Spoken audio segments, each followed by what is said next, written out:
الحمد لله رب العالمين والعاقبة للمتقين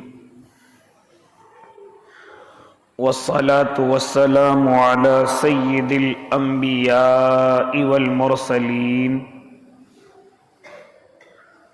وعلى آله وأصحابه وأزواجه وذرياته أجمعين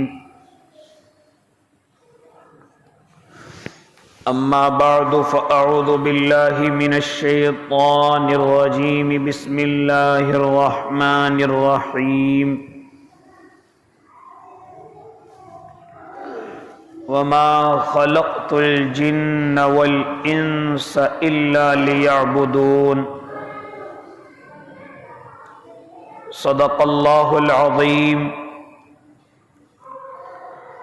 وصدق رسوله النبي الكريم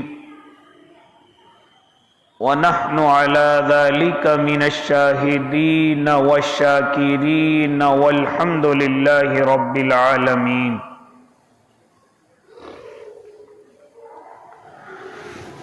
واجب الاحترام ساتھیوں، بزرگوں، نوجوانوں اور معصوم بچوں، اللہ رب العزت اپنے تمام بندوں سے بڑی محبت کرتا ہے، اسی لیے اس کو اشرف المخلوقات بنایا ہے. یعنی جتنی مخلوقات ہیں سب میں سب سے اعلیٰ افضل اگر کوئی مخلوق ہے تو وہ حضرت انسان ہے. اسی طریقے سے میرا اللہ اپنے بندوں کی بخشش کے بہانے تلاشتا ہے، اپنے بندوں کو ایسے مواقع عطا کرتا ہے کہ میرا بندہ ان مواقعوں پر، ان موقعوں پر اگر مجھے یاد کر لے، ذرا سا سر جھکا لے، ذرا سے آنسو کے قطرے نکال دے، تو میں اس کے گناہوں کو ختم کروں، اس کی نیکیوں میں اضافہ کروں، اس کے لیے جنت کے فیصلے کروں. تو اللہ رب العزت اپنے بندوں کے انتظار میں رہتا ہے کہ کوئی عمل مجھے ایسا دکھا دے جو اس نے صرف میرے لیے کیا ہو، پھر میں اس کی بخشش کے اعلانات کروں. اس لیے اللہ نے گاہے بگاہے اپنے بندوں کو کچھ مہینے ایسے عطا کیے جو بڑی برکتوں والے ہیں، کچھ راتیں ایسی عطا فرمائی جو رحمتوں سے بھری ہوئی ہیں، کچھ گھنٹے، کچھ لمحے اللہ نے اپنے بندوں کو ایسے دیے ہیں کہ اگر وہ ان میں اپنے اللہ کو یاد کر لیں تو ان کے لیے دنیا بھی بڑی اچھی ہو جائے اور آخرت میں بھی وہ عزت کے مقام پر ہوں گے. اسی لیے اللہ نے سال میں بہت سارے مہینے، انہی میں سے ایک مہینہ کل سے شروع ہو رہا ہے جس کو میں اور آپ شعبان کے نام سے جانتے ہیں، شعبان المعظم کے نام سے جانتے ہیں. اللہ رب العزت نے اس مہینے کو بھی رمضان المقدس کی طرح بڑا بابرکت بنایا. گویا کہ علماء فرماتے ہیں جس طریقے سے ایک پیڑ کی شاخ ہوتی ہیں، اسی طرح رمضان ایک درخت ہے اور شعبان اس کی شاخ ہے. تمام بندوں کو چاہیے کہ شعبان کا مہینہ شروع ہوتے ہی نیکیوں کے اندر اپنے اضافے شروع کر دیے جائیں، نفلوں کی پابندیاں شروع کر دی جائیں، روزوں کی پابندیاں شروع کر دی جائیں۔ خود میرے اور آپ کے آقا محمد عربی صلی اللہ علیہ وسلم رمضان المقدس کے بعد اگر کسی مہینے کے سب سے زیادہ روزے رکھتے تھے تو وہ شعبان کا مہینہ ہوتا تھا۔ حضرت عائشہ صدیقہ رضی اللہ تعالی عنہ فرماتی ہیں کہ کبھی کبھی تو ایسا ہو جاتا تھا کہ مستقل آپ روزے رکھتے تھے شعبان المعظم کے، تاکہ رمضان کی تیاری کی جائے، رمضان کا استقبال کیا جائے۔ پھر فرمایا کرتے تھے میرے اور آپ کے آقا محمد عربی صلی اللہ علیہ وسلم، یہ مہینہ انسانوں کے لیے بڑا قیمتی ہے، بڑا اہمیت کا حامل ہے۔ فرماتے تھے اسی مہینے میں اللہ اپنے بندوں کے اعمال پیش کراتا ہے، فرشتے اعمالوں کو لے کر کے اللہ کے پاس پہنچتے ہیں، اور پھر تمنا ظاہر کرتے تھے جب میرے اعمال پیش کیے جائیں تو میں ایسی حالت میں ہوں کہ میں روزے دار ہوں۔ اسی طریقے سے اللہ اسی مہینے میں اپنے بندوں کے لیے روزیوں کا اہتمام بھی کرتا ہے۔ اللہ کے نبی تمنا ظاہر فرماتے تھے جب میرے لیے کچھ اعلان ہو رہا ہو تو میں اس حال میں ہوں کہ میں روزے دار ہوں۔ فرماتے تھے میرے آقا کہ اسی مہینے کے اندر میرا اللہ بندوں کی لسٹ ملک الموت کو دیتا ہے کہ اس سال یہ اس دنیا سے اٹھا لیے جائیں گے، تو اس وقت میں بھی تمنا ظاہر کرتے تھے جب میرا نام میرے اللہ کے دربار میں جائے تو میں اس حال میں ہوں کہ میں روزے دار ہوں۔ اس لیے شعبان کی بڑے پابندی سے روزے رکھا کرتے تھے، صرف اسی تمنا سے کہ جب میرا نام میرے اللہ کے پاس جائے، میرا نام جب میرے اللہ کے دربار میں جائے تو میں اس حالت میں ہوں کہ میں روزے دار ہوں۔ اسی لیے آپ پورے مہینے کے اکثر روزے فرمایا کرتے تھے، لیکن اللہ کے نیک بندو جب میرے اور آپ کے آقا اپنے امتیوں کی بات کرتے تھے، اپنے امتیوں کے تعلق سے اظہار کرتے تھے، تو پھر یہی حکم فرماتے تھے کہ تم نیکیوں کے اندر اعتدال رکھو، نیکیوں کے اندر نہ زیادہ اپنے آپ کو پریشانی میں ڈالو، نہ اپنے آپ کو بالکل فرصت میں رکھو، نہ اپنے آپ کو بالکل مہلت میں رکھو، بلکہ میرے اور آپ کے آقا محمد عربی تمام کے تمام اپنے امتیوں کو یہی سبق سنایا کرتے تھے، یہی سبق سکھایا کرتے تھے کہ نیکیوں کے اندر اعتدال ہونا چاہیے، نہ اتنی زیادہ ہو جائیں کہ آج تو کر رہے ہیں لیکن کچھ دنوں کے بعد لپیٹ کر کے ایک طرف رکھ دی جائیں، اور نہ اتنی کم کی جائیں کہ لوگ تمہیں سست کہنے لگیں، لوگ تمہیں عبادتوں سے دور کہنے لگیں، بلکہ فرماتے تھے میرے آقا میانہ روی اختیار کرو، اعتدال اختیار کرو، نہ راستہ سخت ہو نہ آسان ہو، بالکل بیچ کا راستہ اختیار کر کے عبادتوں کے اندر اپنے آپ کو منہمک کرنا چاہیے۔ یہ سبق دیتے تھے، چونکہ بندہ کبھی کبھی جذباتی ہو جاتا ہے، بندہ کبھی کبھی جذبات میں آ جاتا ہے، ایمان دل کے اندر سے شعلے مارتا ہے اور نیکیاں بڑی ساری کرنے لگتا ہے، نمازیں نفلیں بڑی ساری پڑھنے لگتا ہے، یہاں تک کہ ایک بوجھ اپنے اوپر بڑا ڈال لیتا ہے۔ جانتے ہو اس کا خمیازہ کیا ہوتا ہے؟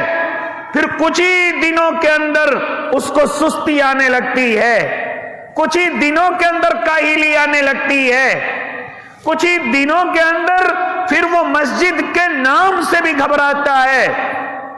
اس لیے فرمایا کہ اپنی نیکیاں ایک دم اپنے بدن پر زیادہ نہ بڑھاؤ، نیکیوں کا بوجھ اپنے اوپر اتنا زیادہ نہ کرو کہ تم کچھ دن تو عمل کرو جذبات میں رہ کر کے، اور جب وہ جذبات ٹھنڈے ہو جائیں پتہ چلا نفلیں تو دور کی بات، نفلی روزے تو دور کی بات، اس سے تو فرض رکعتیں بھی ادا نہیں ہو رہی ہیں۔ इसलिए कभी कभी इंसान जज्बात के अंदर आ जाता है और बड़ी नेकियों के अंदर लग जाता है, न सुबह का मालूम, न शाम का मालूम, न बीवी का मालूम, न बच्चों का मालूम, और बड़ी तेजी के साथ उसके अंदर लग जाता है। मेरे आका ने इस चीज से मना फरमाया है। मेरे आका हुक्म दे रहे हैं अपने उम्मतियों को कि अपने बदन पर इतना ही बोझ डालो, अपने ऊपर इतना ही बोझ डालो कि उसको थोड़ा थोड़ा संभाल सको, थोड़ा थोड़ा लेकर के चल सको और दूर तक चल सको, देर तक चल सको। ये नहीं कि आज बड़ा बोझ डाल लिया और जरा सी दूर चलते ही थक गए, अब इतने थक गए कि अब चलना भी बस में नहीं रहा। इसीलिए अल्लाह के नेक बंदो, मेरे और आपके आका अपने सहाबा को यही तलकीन फरमाया करते थे। लेकिन चूंकि वो सहाबाई कराम थे, चूंकि वो अल्लाह से और अल्लाह के नबी से बड़ी मोहब्बत फरमाया करते थे, एक दूसरे से इबादतों में सबकत ले जाने की कोशिश करते थे, एक दूसरे से इबादत में आगे बढ़ने की कोशिश करते थे। यहां तक कि अज़वाज मुताहरात फरमाती हैं कि बाज़ सहाबा हमारे पास हमारे घर में आ जाया करते थे और घर पर आकर के हमसे मालूम करते थे अल्लाह के नबी कितनी इबादत करते हैं, अल्लाह के नबी कैसे इबादत करते हैं, नफलें कितनी लंबी पढ़ते हैं, सजदे कितने लंबे करते हैं, रोजे कैसे रखते हैं। तो हजरात अज़वाज मुताहरात फरमाती थी सहाबा इकराम से, ऐ हमारे आका के सहाबा जरा सुन लो, हाँ आप ये ना समझो कि अगर वो नबी हैं तो हर वक्त इबादत में लगे रहते हैं, हर वक्त वो इबादत में मसरूफ रहते हैं। ना ना, अल्लाह के नबी के सहाबा जरा सुन लो, जब अल्लाह के नबी घर के अंदर दाखिल होते हैं तो हर वक्त इबादत में नहीं बल्कि अपनी मोहतरमाओं से खुशगवारी की गुफ्तगू भी करते हैं। आप हमारे साथ काम भी बटाते हैं, आप हमें ऐसी बात कहते हैं हमें हंसी आ जाती है, आप हमसे प्यार और मोहब्बत की गुफ्तगू भी करते हैं, हमारी दिलजोई करते हैं। जब हम किसी काम में लगी रहती हैं तो हमारे काम में वो हाथ आकर के बटा देते हैं, आटा भी गूंद कर दे देते हैं, घर की सफाई भी करके दे देते हैं। ये ना समझो कि अगर अल्लाह के नबी हैं तो हर वक्त इबादत में लगे रहते हैं, ऐसा नहीं है। घर में आकर के अपनी बीवियों के साथ हंसी और मजाक भी करते हैं, दिलजोई भी करते हैं, मुस्कुराते रहते हैं। और अज़वाज मुताहरात फरमाती हैं इसी तरह रहते हैं जिस तरीके से तुम अपनी बीवियों के साथ रहते हो, तुम अपने बच्चों के साथ रहते हो। इसलिए अल्लाह के नेक बंदो, खुद मेरे और आपके आका फिर उम्मत मोहम्मदिया को इसी तरह सबक दे रहे हैं कि लोगों, अगर तुम तमाम लोगों में सबसे बेहतर बनना चाहते हो तो पहले अपने घर वालों के लिए बेहतर बनो, पहले अपने बच्चों के लिए बेहतर बनो, पहले अपनी बीवियों के लिए बेहतर बनो। हाँ, आज कुछ लोग ऐसे हैं, बाहर के लोग तो उनसे बड़े खुश रहते हैं, बाहर के लोग से तो वो बड़ी मजाक करते हैं, लेकिन घर के अंदर जाकर के अपना माथे में सिलवट डाल लेते हैं और घर में जाकर के गुस्से में होकर के बैठ जाते हैं। कोई मालूम करने वाला मालूम करे, घर में क्यों नहीं मुस्कुराते, कहते हैं बीवी सर पे चढ़ जाएगी, बच्चे सरकश हो जाएंगे, बच्चे हमारा सामना और मुकाबला करने लगेंगे। ये किसने बेवकूफ बना दिया, ये किसने मुझे और आपको समझा दिया? आओ, मुझसे और आपसे बेहतर जिंदगी मेरे और आपके आका मोहम्मद अरबी की है, मेरे महबूब की है। लेकिन अज़वाज मुताहरात फरमाती हैं कि जब भी कभी घर में दाखिल हुए, चेहरे पर कोई मायूसी नहीं, कोई गम के आसार नहीं, आप हमेशा घर में मुस्कुराते हुए दाखिल हुए। क्या मेरा और आपका गम महबूब से ज्यादा हो सकता है?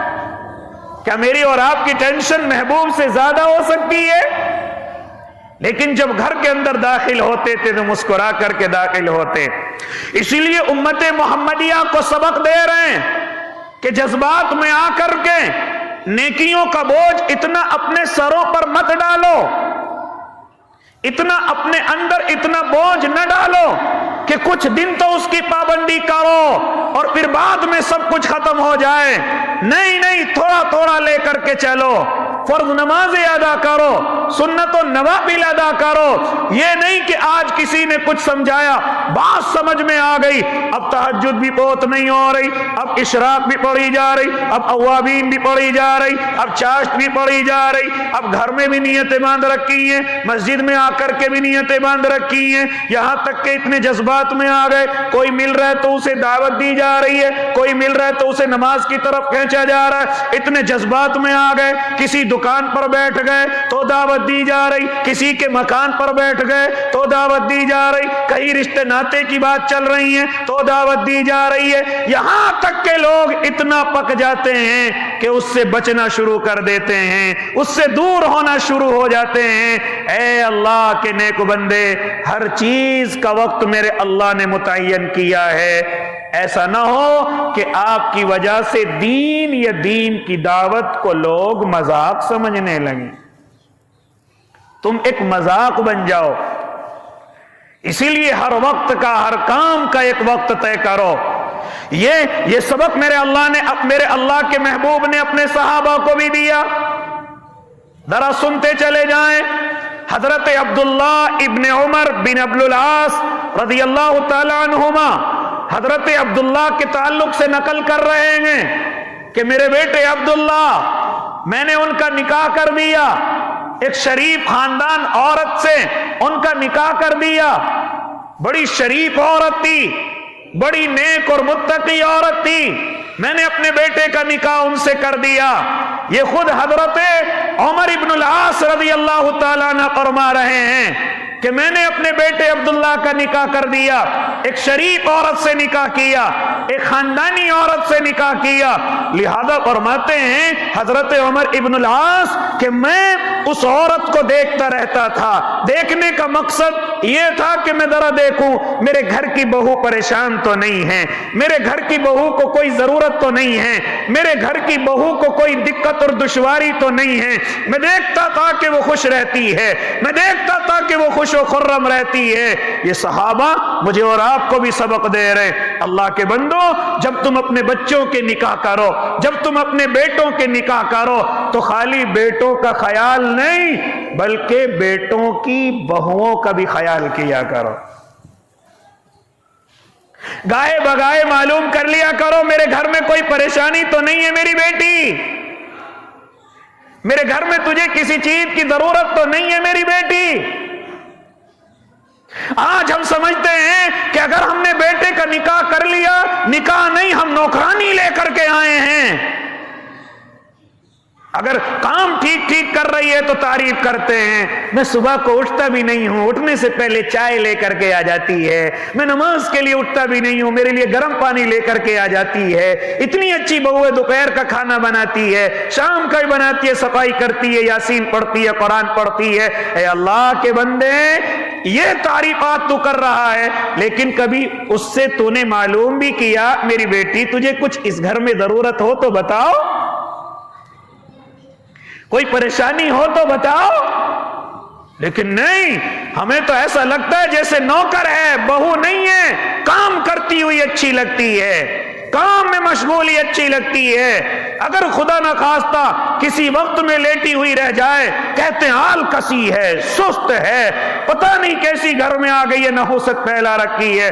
ऐ अल्लाह के बंदे, जरा उस बेटी को अपनी बेटी समझ करके मालूम तो कर, कहीं उसके सर के अंदर दर्द तो नहीं है, कहीं वो किसी बीमारी के अंदर मुब्तला तो नहीं है, कहीं किसी परेशानी के अंदर तो मुब्तला नहीं है। लेकिन कोई जरूरत नहीं है, हम तो सिर्फ अपने बेटे का ख्याल करते हैं। बेटी के बहू का अगर ख्याल कर लिया तो ये हमारे सर पे चढ़ जाएगी।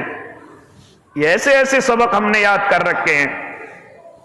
इसीलिए घर को हमने जहन्नम बना रखा है, इसलिए लड़ाई झगड़े आए दिन होते रहते हैं, इसलिए ससुर की घर के अंदर कोई कदर नहीं होती।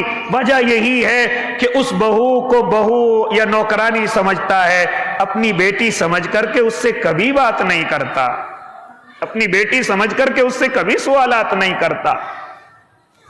इसलिए अल्लाह के नेक बंदो, खैर इस तरफ गुफ्तगू अगर बढ़ गई तो बात लंबी हो जाएगी, जरा सुनते चले जाएं। हजरत उमर इब्नुल आस रज़ियल्लाहु ताला अन्हुमा फरमाते हैं कि मैंने अपनी बहू को एक दिन बुलाया और बुला करके मालूम किया, मेरी बेटी तूने मेरे बेटे को कैसा पाया है, मेरा बेटा तेरे लिए कैसा है, हाँ बताओ। हालांकि वो अल्लाह के नबी का सहाबी है, हालांकि मैं जानता हूँ नेक और मुत्तकी है, हालांकि मैं जानता हूँ जूदो सखा का माहिर है, हालांकि मैं जानता हूँ मुत्तकी परहेजगार है, लेकिन मालूम तो करूं क्या उसकी कदर तुम्हारे दिल में भी है? कहीं हम घूमते फिर रहे हो और सीना चौड़ा करते फिर रहे हो हमारा बेटा बहुत नेक है, बहुत मुत्तकी है।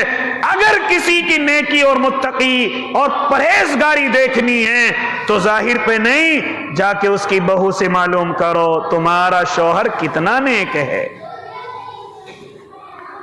तुम्हारा शौहर कितना नेक है। असल कहानी तो बहू बताएगी, असल हालात तो बहू बताएगी। इसलिए हजरत उमर इब्नुल आस रज़ियल्लाहु ताला अन्हुमा फरमाते हैं कि मैंने बहू को बुलाया और बुला करके मालूम किया, ए मेरी बेटी तूने मेरे बेटे को कैसा पाया है, तूने मेरे बेटे को कैसा पाया है। चुनाचे वो बहुएं भी होती थी, हाँ तारीफ भी कर रही हैं और तारीफ के बीच में शिकायत भी कर दी, किसी को एहसास भी नहीं हुआ। चुनाचे हजरत अब्दुल्ला रज़ियल्लाहु ताला अन्हु की बहू, हाँ वो आकर के हजरत उमर इब्नुल आस से फरमा रही हैं, हाँ अल्लाह के लाडले आपके बेटे बड़े नेक हैं, आपके बेटे बड़े मुत्तकी हैं, आपके बेटे बड़े परहेजगार हैं, आपके बेटे बड़े शरीफ हैं, इतने नेक हैं, इतने मुत्तकी हैं, दिन में रोजा रखते हैं और रात को नफलों में पड़े रहते हैं, रात को नफलों की नियत बांध करके खड़े रहते हैं। हाँ जान रहे हो तारीफ हो रही है, लेकिन तारीफ के बीच में शिकायत भी अगर कोई समझने वाला समझ जाए तो शायद उसको मालूम हो जाए कि इसमें शिकायत भी हो रही है। चुनाचे फरमा रही हैं कि आपके बेटे बड़े नेक हैं, आपके बेटे बड़े मुत्तकी और परहेजगार हैं, आपके बेटे अल्लाह को बड़ा याद करते हैं, इतना याद करते हैं कि दिन के अंदर हमेशा रोजे से रहते हैं और रात को नफलों की नियत बांध करके खड़े रहते हैं, रात को नफलों की नियत बांध करके खड़े रहते हैं, इतनी नमाजें पढ़ते हैं कि उनको अल्लाह की मोहब्बत में मेरे पास आने की भी फुर्सत नहीं है। कोई मेरे जैसा और आप जैसा होता फूल करके कुप्पा हो जाता, अरे मेरी औलाद ऐसी है, दिन के रोजे रखती है, रात को नफले पढ़ती है, 10 जगह और जाकर के बताता मेरी बहू मेरे बेटे की तारीफ कर रही है।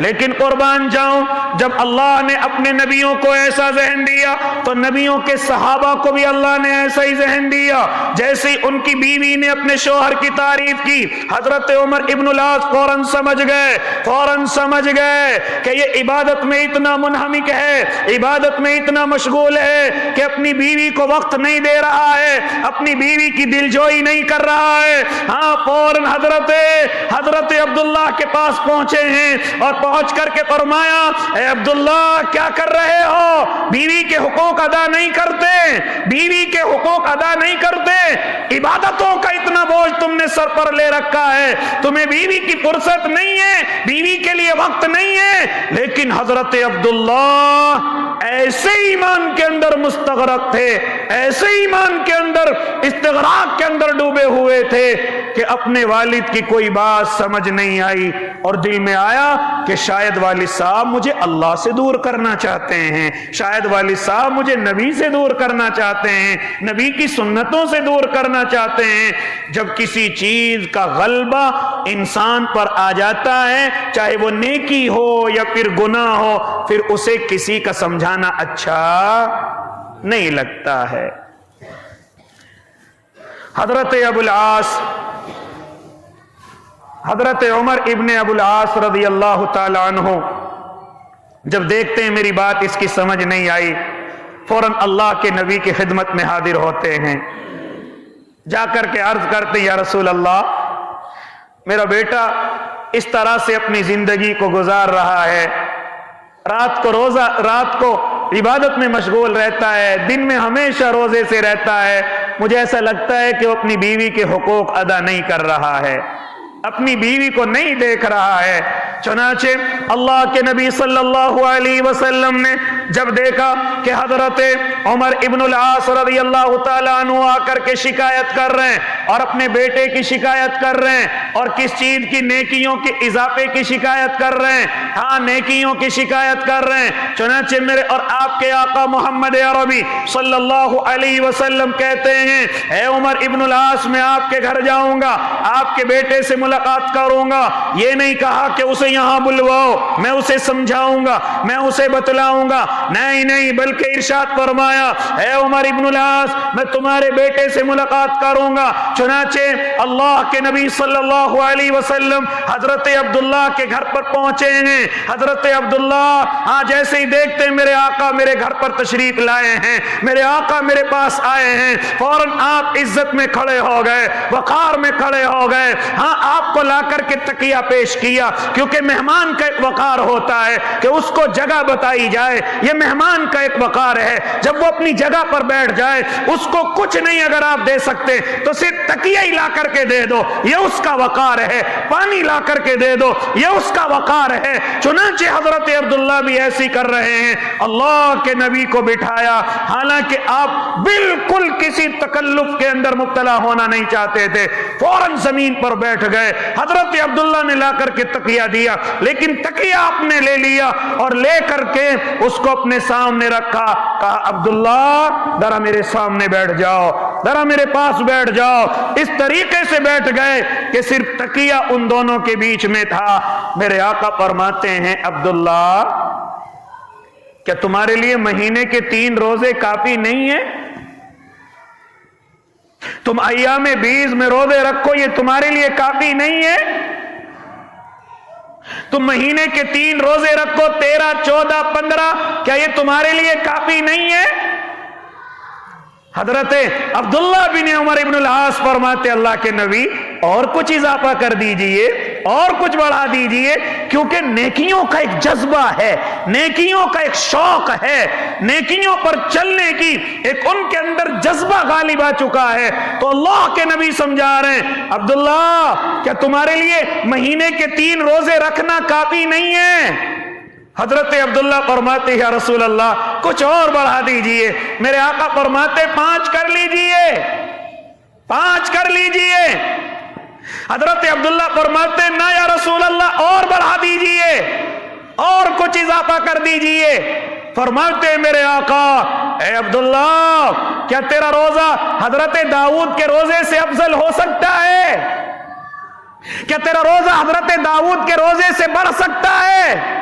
کہا نہیں یا رسول اللہ، وہ تو نبی ہے، ان سے کیسے میرا روزہ بڑھ سکتا ہے؟ تو پھر فرماتے میرے آقا، پھر عبداللہ ذرا سن لو، حضرت داؤد اس طریقے سے روزہ رکھتے تھے کہ 1 دن کا روزہ رکھتے تھے، 1 دن افطار کرتے تھے، 1 دن کا روزہ رکھتے تھے، 1 دن افطار کرتے تھے۔ یہ طریقہ حضرت داؤد علیہ السلام کا تھا۔ اے عبداللہ اگر تم چاہو تو اس طریقے پر عمل کر سکتے ہو۔ حضرت عبداللہ فرمانے لگے، یا رسول اللہ میں ضرور اس بات پر عمل کروں گا، میں ضرور اس بات پر عمل کروں گا۔ کیوں کہہ رہے ہیں؟ روایت بیان کر رہی ہے، عبداللہ اے اللہ کے بندے، اے عبداللہ، وَإِنَّ لِنَفْسِكَ عَلَيْكَ حَقًّا، تیرے بدن کا تیرے اوپر حق ہے۔ وَإِنَّ لِزَوْجِكَ عَلَيْكَ حَقًّا، تیری بیوی کا بھی تیرے اوپر حق ہے۔ وَإِنَّ لِعَيْنِكَ عَلَيْكَ حَقًّا، تیری آنکھوں کا بھی تجھ پر حق ہے۔ سمجھانے کا انداز میرے آقا کا، پہلے روزوں کی تعداد کو کم کیا، پہلے روزوں کی تعداد کو کم کیا، جو ہمیشہ روزے رکھ رہے ہیں، جو رات کو نفلی عبادت پڑھ رہے ہیں، پھر ساتھ میں نفلی عبادت کا بھی میرے آقا نے نصیحت فرمائی۔ اچھی بات ہے تم دن کے اندر روزے رکھو، اچھی بات ہے راتوں کو نفل پڑھو، لیکن کیا فرما رہے یا عبداللہ، وَإِنَّ لِنَفْسِكَ عَلَيْكَ حَقًّا، تمہارے بدن کا بھی تمہارے اوپر حق ہے، یہ اللہ نے بدن تمہیں امانت کے طور پر دیا ہے، جس طریقے سے اس سے تم کام لیتے ہو اس طریقے سے اس کو آرام دینا بھی حق ہے، اس کو آرام میں رکھنا بھی حق ہے، جس طریقے سے تم دن میں روزیں رات کو نفلیں اور گھر کے لیے بھی محنت کرتے ہو، اتنا ظلم اپنے بدن پر نہ کرو، یہ بدن اللہ کی امانت ہے، اس پر اتنا ظلم نہ کرو۔ یہ مجھے اور آپ کو سبق دیا جا رہا ہے کہ اتنی عبادت بھی نہ کی جائے کہ جس سے بدن پر ظلم ہو جائے، جس سے بدن تھک کر کے چور ہو جائے۔ اس لیے شریعت محمدیہ کی یہ خوبصورتی ہے کہ کبھی بھی اللہ کو راضی کرنے کے لیے اللہ نے اپنے بندوں کو کسی پریشانی کے اندر نہیں ڈالا۔ جس طریقے سے آج سوشل میڈیا پر آپ دیکھ رہے ہیں کسی نے 14 سال سے ہاتھ اوپر کر رکھا ہے، وہ اسی کو ثواب سمجھ رہے۔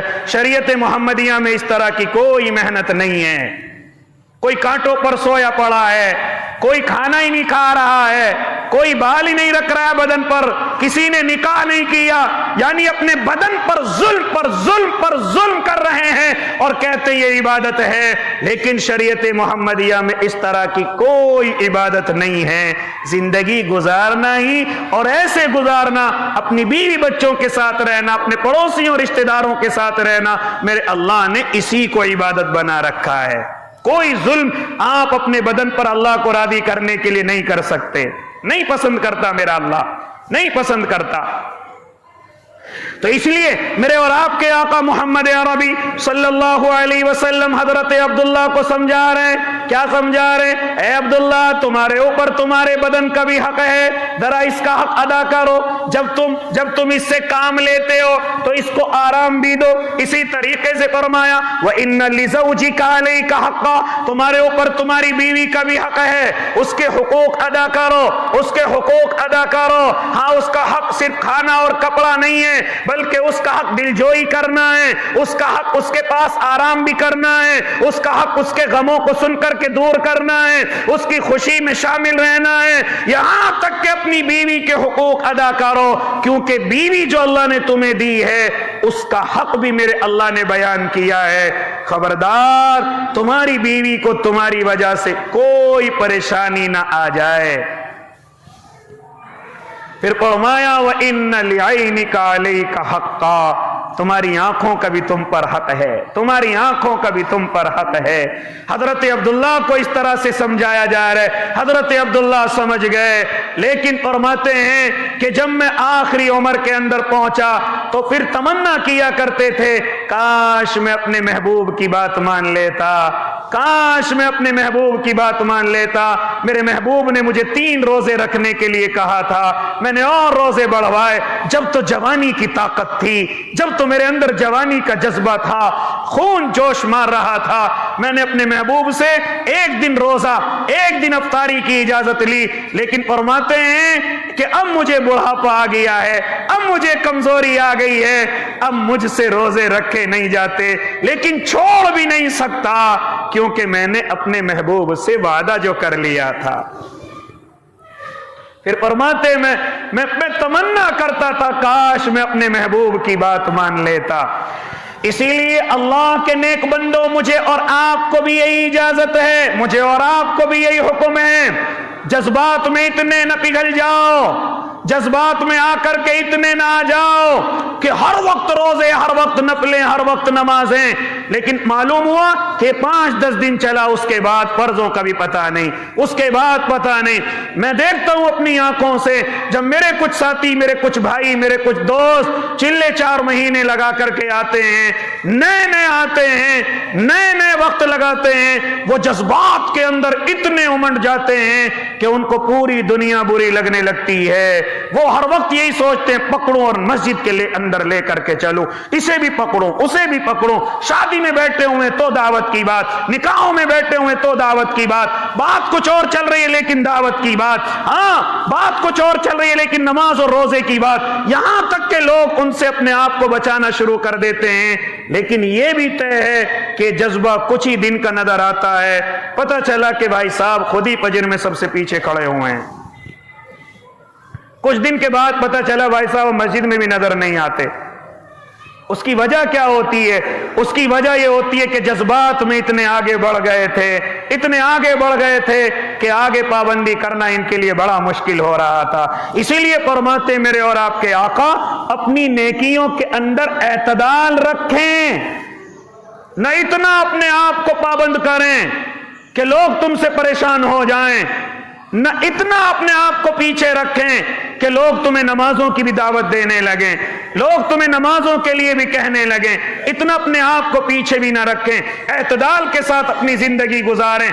इसी तरीके से अल्लाह के नेक बंदो, अगर किसी को नसीहत करनी है, अगर किसी को मुझे और आपको नेकियों के अंदर लेकर के आना है, तो मेरे आका ने उसका भी तरीका बताया। जज्बात में आकर के किसी के बुरे ना बने, जज्बात में आकर के अपना मजाक ना बनवाए, बल्कि हर चीज का तरीका मेरे आका ने, आओ तुम्हें लेकर के चलूं। हजरत उमर के साहबजादे हजरत अब्दुल्ला इब्ने उमर हैं, फरमाते हैं कि जब अल्लाह के नबी फजर की नमाज पढ़ा देते तो हम देखते थे कि कुछ सहाबी अल्लाह के नबी की खिदमत में हाजिर होते और अपना अपना ख्वाब बयान करते थे। मेरे आका उनके ख्वाबों का जवाब देते थे। हजरत अब्दुल्ला फरमाते हैं, मैं रोजाना नियत करके सोता था कि काश मुझे अल्लाह कोई ख्वाब दिखा दे, मैं भी अपने महबूब को जाकर के बताऊं, मैं भी अपने नबी को जाकर के बताऊं, मेरा नबी भी मुझे मेरे ख्वाब का जवाब दे दे। लेकिन मुझे कोई ख्वाब नजर ही नहीं आता था, मुझे कोई अच्छा ख्वाब याद ही नहीं रहता था। ये तमन्ना करते चले गए,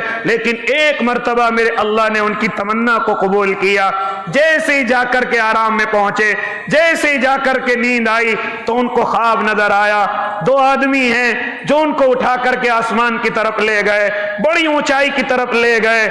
आंखें खुल गई। ख्वाब तो बड़ा लंबा इस वक्त मौका नहीं है, चुनाचे फौरन खुश हो गए। तो अब नबी से बात करने का मौका मिल गया, महबूब से बात करने का मौका मिल गया। लेकिन जैसे ही नबी के सामने पहुंचे, फरमाते मुझे शर्म आई, मुझे हिजाब आया कि मैं कैसे अपने महबूब से सवाल करूं। हजरत अब्दुल्ला फरमाते हैं, मैं फौरन अपनी बहन के पास गया, हजरत हफ्सा के पास गया और जाकर के कहा, बहन मुझे ये ख्वाब आया है, अल्लाह के नबी से जाकर के बताओ और जाकर के मालूम करो इस ख्वाब की ताबीर क्या है। यहां एक दो जुमले आप हजरात से मैं कह दूं, ख्वाब को कभी हल्के में न लिया करें। ख्वाब नबूवत का 46वां हिस्सा है। अगर कोई गलत ख्वाब नजर आ रहा है तो उठें, औज़ु बिल्लाह पढ़ें और जिस तरफ सोए हुए हैं दूसरी तरफ थूक करके सो जाएं, अपने अल्लाह से अल्लाह की पनाह मांगे। लेकिन अगर कोई ख्वाब नजर आए, किसी को जगह जगह ना बताते फिरे। या आज हमारी आदत बन गई, सुबह ही उठे, भाई साहब आज मुझे ख्वाब नजर आया, बहन जी आज मुझे ख्वाब नजर आया, फुला साहब आज मुझे। इस तरह ख्वाब को मजाक न बनाए। हो सकता है अल्लाह इस ख्वाब के जरिए तुम्हें कोई खुशखबरी सुनाना चाहता हो और तुमने जगह जगह इस ख्वाब को बता करके अपनी नेमत को अपने आप से रोक लिया। इसलिए ख्वाब को हर जगह न बताया करो। चुनाचे खैर ये एक बात थी जो दरमियान में आ गई। हजरत अब्दुल्ला अपनी बहन हजरत हफ्सा को कहते हैं, मेरी बहन जाओ मेरे ख्वाब का तज़किरा करो। हजरत हफ्सा जाती हैं और जाकर के अपने भाई हजरत अब्दुल्ला का ख्वाब बताती हैं और कहती है, अल्लाह के नबी इसकी ताबीर भी बता दीजिए। फरमाया, मेरे आका ने, तुम्हारे भाई हजरत अब्दुल्ला बहुत नेक आदमी हैं, बहुत शरीफ आदमी हैं, बहुत मुत्तकी आदमी हैं, लेकिन साथ में फरमाया कि अगर अब्दुल्ला रात की इबादत करने लगे तो उसकी इंसानियत में, उसकी आदमियत में, उसकी अल्लाह की इबादतों में और ज्यादा चार चांद लग जाएं। रात की इबादत अगर वो करने लगे, रात की इबादत अगर वो करने, वैसे बहुत नेक आदमी है, मुत्तकी आदमी है। देखो मेरे आका का नसीहत करने का अंदाज, मेरे आका को समझाने का अंदाज। फौरन हजरत हफ्सा जाती हैं और हजरत अब्दुल्ला से फरमाती हैं, अब्दुल्ला मेरे आका ये फरमा रहे हैं कि अगर जरा सी रात में इबादतों में और इजाफा हो जाए। हजरत अब्दुल्ला फरमाते हैं, फिर रब्बे काबा की कसम कोई रात ऐसी नहीं गुजरी जिसमें मैंने अपने अल्लाह की इबादत न की हो। कोई रात ऐसी नहीं गुजरी। इसलिए अल्लाह के नेक बंदो, कहने का मकसद ये है कि शाबान का महीना یہ کل سے شروع ہو جائے گا، اس میں مجھے اور آپ کو رمضان کی تیاری کرنی ہے، گائے بگائے اس میں روزے رکھنے ہیں۔ حالانکہ بعض روایتوں کے اندر آتا ہے کہ 15 کے بعد روزے نہ رکھے جائیں، یہ ان کے لیے ہے جن کو کمزور ہونے کا ڈر ہو، جن کو رمضان میں کہ اگر ہم نے پہلے روزوں کی پابندی کر لی کبھی رمضان میں ہمیں روزوں میں دقت آ جائے، یہ ان کے لیے ہے جن کو اللہ نے طاقتور بنایا ہے، جن کو اللہ نے خوب جوانی اور خوب طاقت دی ہے، ان کو چاہیے کہ شعبان میں بھی خوب روزے رکھیں۔ یہ شعبان کا مہینہ بڑی برکتوں سے بھرا ہوا، رحمتوں سے بھرا ہوا، اس لیے اس میں رمضان کی تیاری کی جائے، نفلیں پڑھی جائیں، عبادتیں کی جائیں، روزے رکھے جائیں، اور اس میں خیال کیا جائے کہ اس میں اللہ کی طرف تمہارے اعمال جائیں گے، اللہ اس مہینے میں روزیوں کے فیصلے کرے گا، اللہ اس مہینے میں کون دنیا سے جائے گا کون رہ جائے گا یہ فیصلے بھی کرے گا۔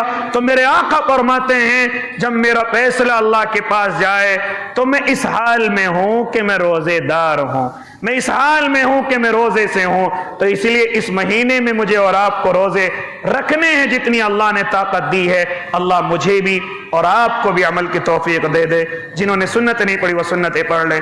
وآخر دعواہم ان الحمدللہ۔